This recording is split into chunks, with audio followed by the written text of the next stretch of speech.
Hello बच्चों, कैसे हैं आप लोग। उम्मीद करता हूं आप लोग बहुत ही अच्छे होंगे और अच्छे से बोर्ड एग्जाम का तैयारी करते होंगे जो 2026 में होने वाले हैं।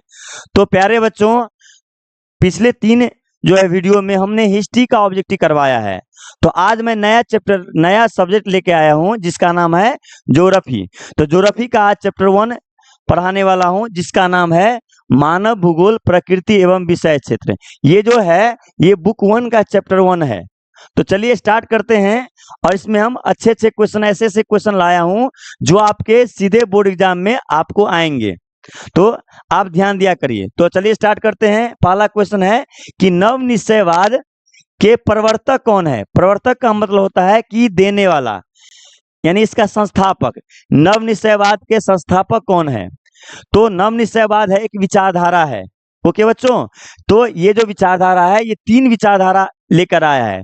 ये जो नव निश्चय विचारधारा है वो आपको निश्चयवाद,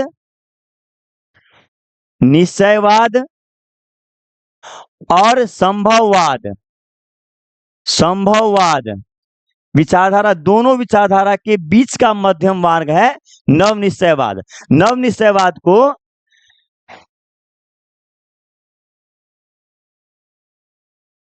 निश्चयवाद को रुको और जाओ निश्चयवाद, रुको और जाओ भी कहते हैं।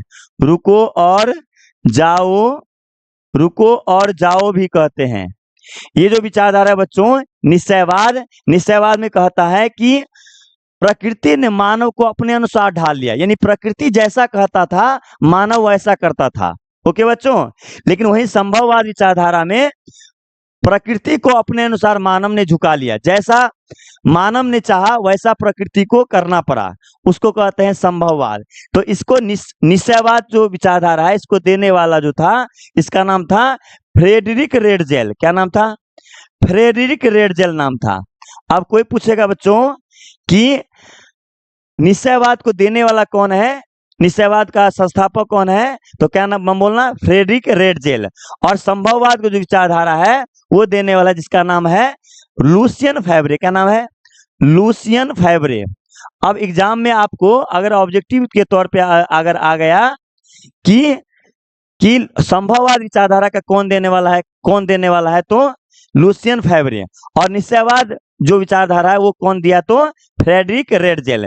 इन दोनों के मध्यम मार्ग को कहते हैं नव निश्चयवाद। और नव निश्चय जो देने वाला था जिसका नाम था ग्रिफिथ टेलर। क्या नाम था? Griffith Taylor. तो इसका आंसर हो जाएगा नव निश्चयवाद के प्रवर्तक कौन हो जाएगा? आंसर बी हो जाएगा बच्चों। तो इसका आंसर हो गया बी। अब देखते हैं अगला क्वेश्चन।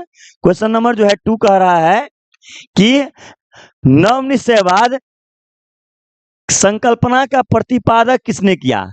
संकल्पना का यानी विचार, संकल्पना मतलब विचारधारा, तो नव निश्चयवाद विचारधारा का प्रतिपादन यानी किसने दिया, इसका संस्थापक कौन है।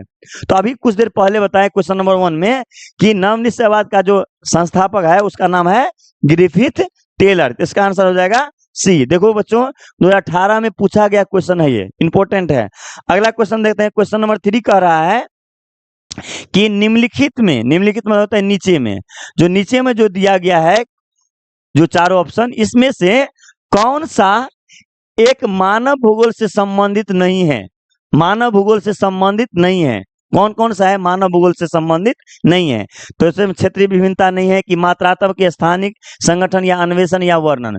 तो बच्चों क्षेत्रीय विभिन्नता, स्थानिक संगठन और अन्वेषण, ये तीनों जो है, ये तीनों जो है वो आपको मानव भूगोल से संबंधित है। लेकिन मात्रात्मक क्रांति जो है वो मानव भूगोल से संबंधित नहीं है बच्चों। तो इसका आंसर हो जाएगा बी। ओके बच्चों, तो आंसर हो जाएगा बी। अगला देखते हैं क्वेश्चन नंबर 4।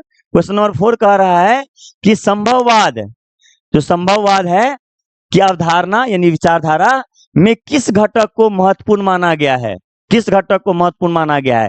ये क्वेश्चन 2017 और 21 में पूछा गया है बोर्ड एग्जाम में। हो सकता है कि इस बार भी आ जाए। संभववाद जो संकल्पना है या अवधारणा है वो किस घटक को महत्वपूर्ण माना गया है, तो ये अच्छा से देखना।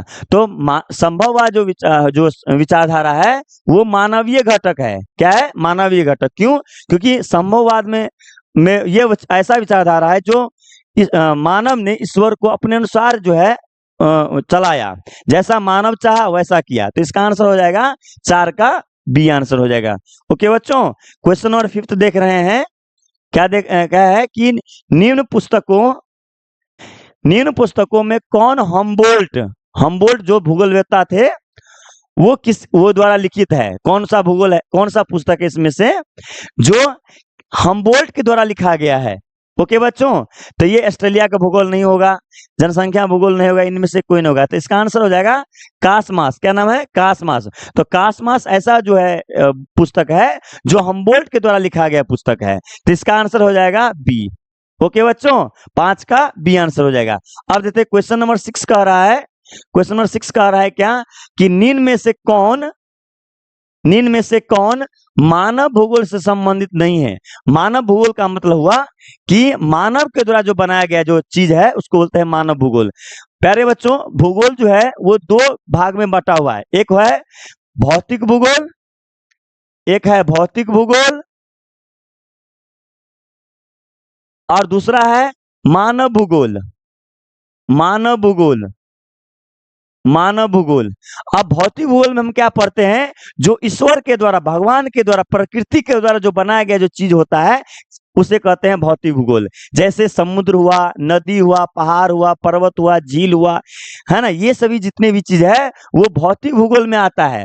और जो मानव के द्वारा जो बनाया गया चीज होता है, जैसे शहर, नगर, गांव, ये सब जितने स्कूल, पार्क, ये सब जितने भी चीज है वो मानव भूगोल में पढ़े जाते हैं। तो मानव के द्वारा जो बनाया गया संसाधन है उसको होते हैं मानव भूगोल।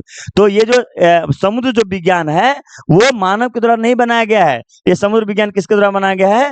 भौतिक विज्ञान। तो ये संबंधित नहीं है। तो कौन सा आंसर हो जाएगा? C answer. तो 6 का हो जाएगा आंसर सी, क्वेश्चन नंबर 6 का। अब देखते हैं अगला क्वेश्चन। क्वेश्चन नंबर 7 कह रहा है फैबरे संबंधित है। फैबरे जो है संबंधित है, किससे संबंधित है? तो फैबरे जो है संबंधित है नियतिवाद से, कि संभववाद से, कि मानवतावाद से, या इनमें से कोई नहीं। तो फैबरे जो है, लुसियन फैबरे, वो संभववाद से संबंधित था। ओके बच्चों, संभववाद से संबंधित था। तो इसका आंसर हो जाएगा सी आंसर, बी आंसर हो जाएगा। तो 7 का हो जाएगा बी।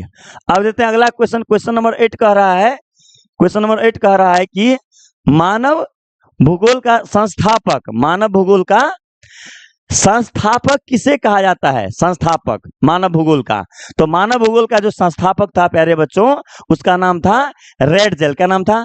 रेडजेल, है ना। तो इसका आंसर हो जाएगा 8 का ए आंसर हो जाएगा। क्या हो जाएगा बच्चों? 8 का ए। ओके बच्चों, अब देते हैं क्वेश्चन नंबर 9। क्वेश्चन नंबर 9 कह रहा है कि मात्रात्मक क्रांति संबंधित है। मात्रात्मक क्रांति संबंधित है, किससे संबंधित है मात्रात्मक क्रांति? तो मात्रात्मक क्रांति जो है भौतिक भूगोल से संबंधित है। तो इसका आंसर हो जाएगा 9 का बी आंसर हो जाएगा। ओके बच्चों, अब देते हैं क्वेश्चन नंबर 10 देख रहे हैं। क्वेश्चन नंबर 10 कह रहा है कि मानव भूगोल क्रियाशील मानव और अस्थायी पृथ्वी के परिवर्तनशील संबंधों का अध्ययन है। यह किसने कहा? ये जो है, ये जो कथन है, क्या है कथन? कि मानव भूगोल क्रियाशील मानव और अस्थायी पृथ्वी के परिवर्तनशील संबंधों का अध्ययन है। यह किसने कहा था? तो हम्बोल्ट ने कहा था, कि सैंपल ने कहा था, डेविस ने कहा था, ब्लास ने। तो इसका आंसर हो जाएगा सैंपल ने कहा था, एलन सैंपल। एलन सैंपल जो था वो आपको शिष्या थी, ठीक है। तो इसका आंसर हो जाएगा, इसका 10 का हो जाएगा आंसर बी। तो प्यारे बच्चों, मुझे लग रहा है कि आपका ये जो क्लास है बहुत ही अच्छे से समझ में आया होगा। और अच्छे से समझ में आया तो आप जो है प्लीज वीडियो को लाइक, शेयर और सब्सक्राइब कर दीजिए, जिससे मेरा मनोबल बढ़ता रहे और ऐसे से आपको आपके लिए अच्छे से वीडियो लाता रहूंगा। Thank you.